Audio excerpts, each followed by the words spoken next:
thoughts, mindsets, belief systems, reasonings, they have an energy.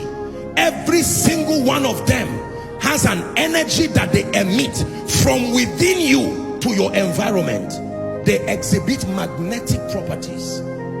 They attract to your life.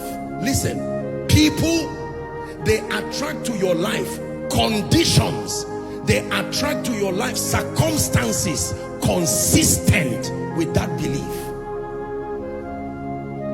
This is very powerful. I want to show you how transformation leads to victory and how lack of it keeps you in defeat.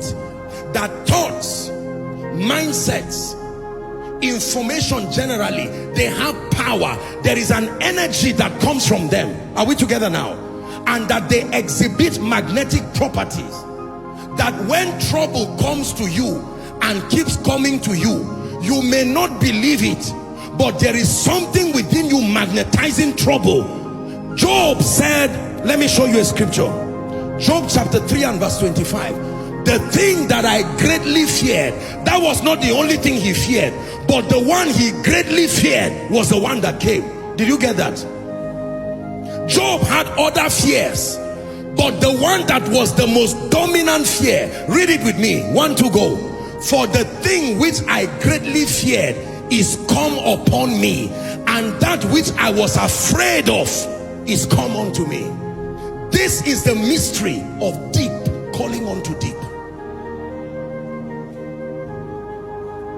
That when, and even till today, terrorists use this strategy to attack people. They will send fear and say, we are coming, we are coming. And by the time the people absorb the fear, they become incapacitated before the attack. They will never come until they inflict fear. That was what Goliath was doing. Goliath knew that he would not win an army until he did something to their minds. History is full of people, dictators who have lived and died. They knew this as a formula for victory. That if I can penetrate your mind and plant a picture and enthrone that picture to be higher than anything, even without an attack, you will die.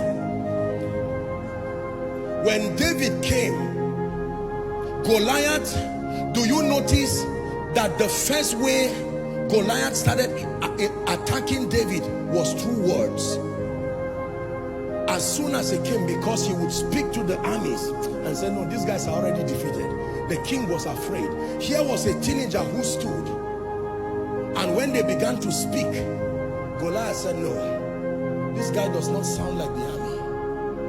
Am I a dog that you are coming with me with this? And he said, but that's not the issue. Goliath, you come to me with your bows and your spears, but I come to you in a name. While you did not see me, I was not just in the wilderness. There was a mindset.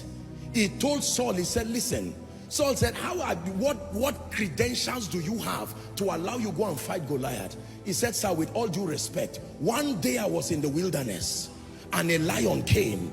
I chased that lion with my bare hands. I chased the bear with my bare hands. I tore it. There was no social media to post it, but it did not mean the mentality of victory was not in me. Who is this uncircumcised Philistine? It was not his mouth that was speaking. His most dominant thoughts. You know the dominant thought, the knowledge of God. He says, I come to you in a name. The revelation of the name and the victory that it holds was greater than the sight of swords and spears. And he said, Goliath, by that name, because David knew, he said, by you I will run through a troop, and by my God I will leap over a wall. He knew that a body without a spirit is dead. That Goliath was empowered by demon evil spirits. That Goliath was not just a beast. Goliath stood representing wizardry. And that there was a force, if you dislodge, no matter how large the body is, it will come down. He had a mentality.